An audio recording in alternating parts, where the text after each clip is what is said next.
আসসালামু আলাইকুম viewers. Microsoft ওয়ার্ডের এই ভিডিওতে আমি ডিজাইন রিবন সম্পর্কে আলোচনা করার চেষ্টা করব।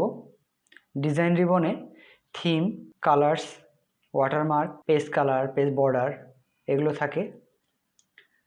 তাহলে চলুন শুরু করা যাক। Office application BD. প্রথমেই ডিজাইন রিবনের এখানে থিমে ক্লিক করলে এখানে বিল্ডিং অনেকগুলো থিম রয়েছে। এগুলোর যে কোনো একটি ব্যবহার করে আমরা পেজটি ডিজাইন করতে পারবো।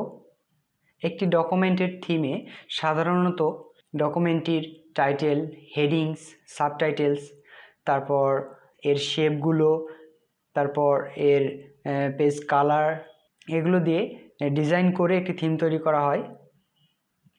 আমি একটি ওয়ার্ড ডকুমেন্ট নিয়েছি, এখানে কিছু টেক্সট রয়েছে।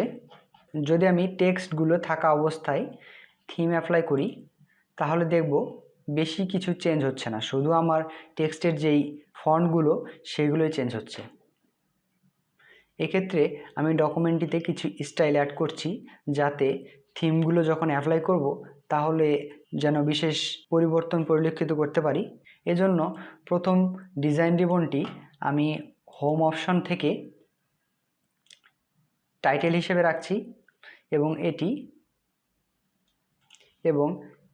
এখানে একটি স্পেস দিচ্ছি।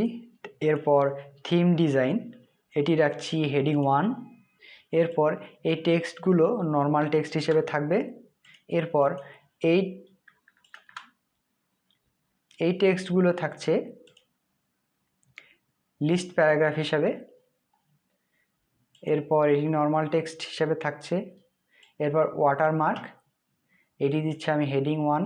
এবার টু অ্যাড ওয়াটারমার্ক এই টেক্সটটি আমি দিচ্ছি হেডিং 2 হিসেবে এবং এই টেক্সটগুলো লিস্ট প্যারাগ্রাফ হিসেবে থাকবে। এরপর পেজ বর্ডার এটি থাকছে হেডিং 1, এটি হচ্ছে হেডিং 2। এরপর অবশিষ্ট টেক্সটগুলো লিস্ট প্যারাগ্রাফ হিসেবে এবং নেক্সটগুলো নর্মাল টেক্সট হিসেবে থাকছে। এই টেক্সটটি আমি হেডিং 2 হিসেবে রাখছি। এরপর কিছু আমি শেপ অ্যাপ্লাই করছি, যেমন একটি শেপ নিলাম, সিম্পল একটি শেপ এখানে রাখলাম। আসলে এটি আমি বেশি ডিজাইন অথবা স্টাইল অ্যাপ্লাই করছি না, শুধুমাত্র আপনাদের বোঝানোর সুবিধার্থে ডকুমেন্টের যে ফরম্যাটিংগুলো রয়েছে যেমন টাইটেল, হেডিং, তারপর সাবটাইটেলস এগুলো আমি অ্যাপ্লাই করছি যাতে থিমটা আমি ডকুমেন্টে যখন অ্যাপ্লাই করব তখন যাতে বিশেষ পরিবর্তন পরিলক্ষিত করতে পারি। এরপর আসি ডিজাইনের থিম অপশনে। এই অপশন থেকে এখন যে কোনো একটি থিম নিলে দেখবেন বিশেষ পরিবর্তন দেখা যাচ্ছে। যেমন প্রথম এই থিমটি নিচ্ছি, দেখেন ফন্ট চেঞ্জ হয়েছে এবং যে হেডিং 1টি নিয়েছিলাম সেটিও চেঞ্জ হয়েছে। এরপর টাইটেলটিও চেঞ্জ হয়েছে, এমনকি যে শেপটি নিয়েছিলাম এই শেপের কালারটিও চেঞ্জ হয়েছে।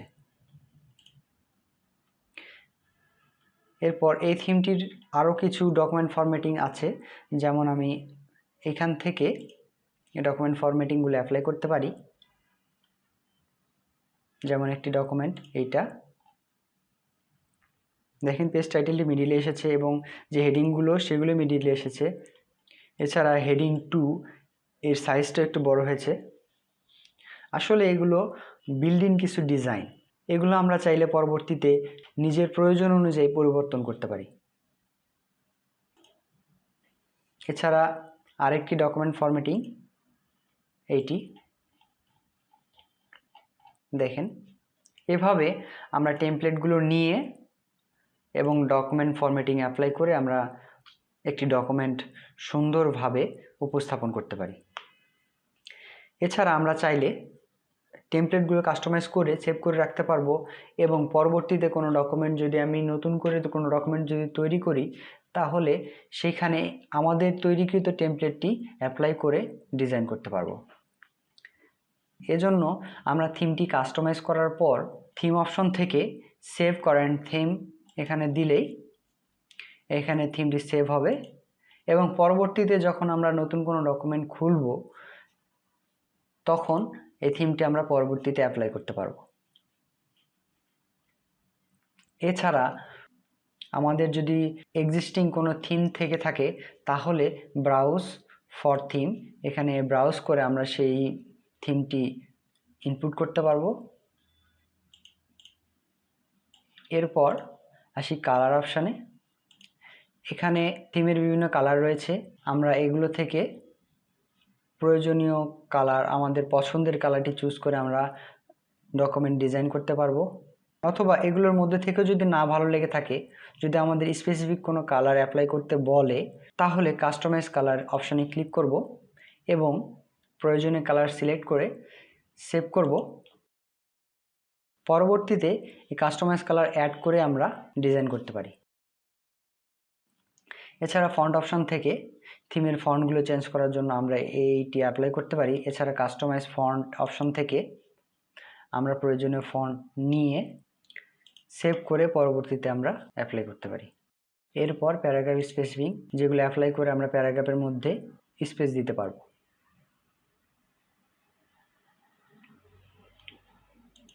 এছাড়া কোনো থিম অ্যাপ্লাই করার পর এই থিমটি যদি আমি বারবার ব্যবহার করতে চাই, তাহলে সেট অ্যাজ ডিফল্টে ক্লিক করলে ওই থিমটি পরবর্তীতে নতুন কোনো ডকুমেন্ট তৈরি করলে ওই থিমটি পরবর্তীতে অ্যাপ্লাই হয়ে যাবে।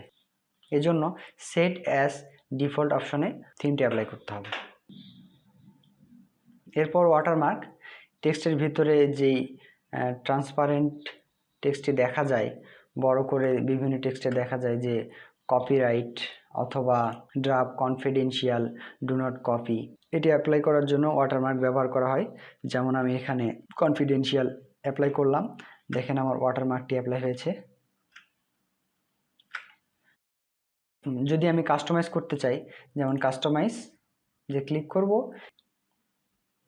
এরপর টেক্সটটি আমি চেঞ্জ করছি। যেমন আমার ইউটিউব চ্যানেলের নাম দিচ্ছি অফিস অ্যাপ্লিকেশন বিডি, দেন আমি ওয়াটারমার্কের যে কালারটি আরেকটু ডিপ করতে চাচ্ছি, দেন অ্যাপ্লাই, ওকে, ক্লোজ। দেখেন এখানে অফিস অ্যাপ্লিকেশন বিডি ওয়াটারমার্কটি চলে এসেছে। এইভাবে ডকুমেন্টে ওয়াটারমার্ক অ্যাপ্লাই করা যাবে। এরপর পেজ কালার, পেজে যদি আমরা ব্যাকগ্রাউন্ড কালার দিতে চাই তাহলে পেজ কালারের মাধ্যমে আমরা ব্যাকগ্রাউন্ড কালার অ্যাপ্লাই করতে পারবো। যেমন এখান থেকে ব্যাকগ্রাউন্ড কালার অ্যাপ্লাই করলাম, দেখেন পুরো পেজটি এই কালারে রূপান্তরিত হলো। এছাড়া যদি আমি আরও কিছু ইফেক্ট অ্যাড করতে চাই, যেমন ব্যাকগ্রাউন্ড হিসাবে আমি গ্রেডিয়েন্ট কালার অ্যাড করতে চাচ্ছি, দেন এখানে আমি 2 কালার্স দিলাম। এরপর এই কালারটি থাকলো, দেন এখানে আমি অ্যাপ্লাই করে দিলাম। দেখেন এখানে 2টি কালার অ্যাপ্লাই হয়েছে। এভাবে গ্রেডিয়েন্ট কালারগুলো অ্যাপ্লাই করতে পারবো পেজের ব্যাকগ্রাউন্ড কালার হিসাবে। এরপর যদি আমরা টেক্সচার অ্যাড করতে চাই, আমরা টেক্সচার অ্যাড করতে পারবো ফিল ইফেক্টের মাধ্যমে। এখানে আমি ক্লিক করলাম, দেখেন পেজটিতে টেক্সচার অ্যাড হয়েছে। এরপর ফিল ইফেক্টের মাধ্যমে বিভিন্ন প্যাটার্ন অ্যাড করতে যাচ্ছি, যেমন এটি, ওকে, দেখেন এখানে প্যাটার্ন অ্যাড হয়েছে। এরপর পিকচার অ্যাড করতে চাইলে পিকচারে ক্লিক করব, দেন আমি বিং থেকে ডাউনলোড করছি। যেমন আমি এখানে লিখলাম ব্যাকগ্রাউন্ড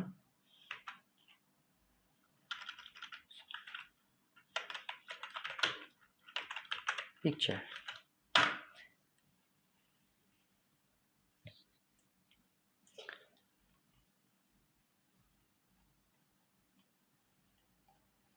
এখান থেকে একটি সিলেক্ট করলাম, দেন ইনসার্ট। দেখেন এটি ডাউনলোড হয়ে আমাদের পেজে অ্যাপ্লাই হয়ে যাবে।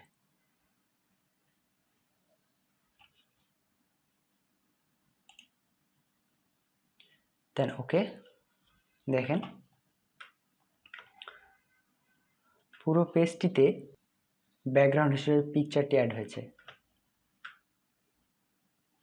এভাবে আমরা কোনো ডকুমেন্টের ব্যাকগ্রাউন্ড কালার, টেক্সচার, প্যাটার্ন এবং পিকচার অ্যাড করতে পারি। এখন চাইলে পেজে কোনো কালার অথবা পিকচার রাখবো না, দেন নো কালার্স।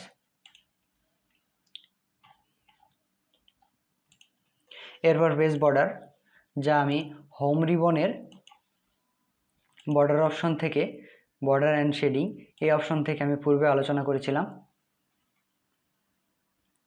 এটি পেজের চারপাশে বর্ডার দেওয়ার জন্য ব্যবহার করা হয়। যেমন আমি একটি বর্ডার অ্যাপ্লাই করছি, বক্স, এরপর বর্ডারের স্টাইল হবে ডটেড,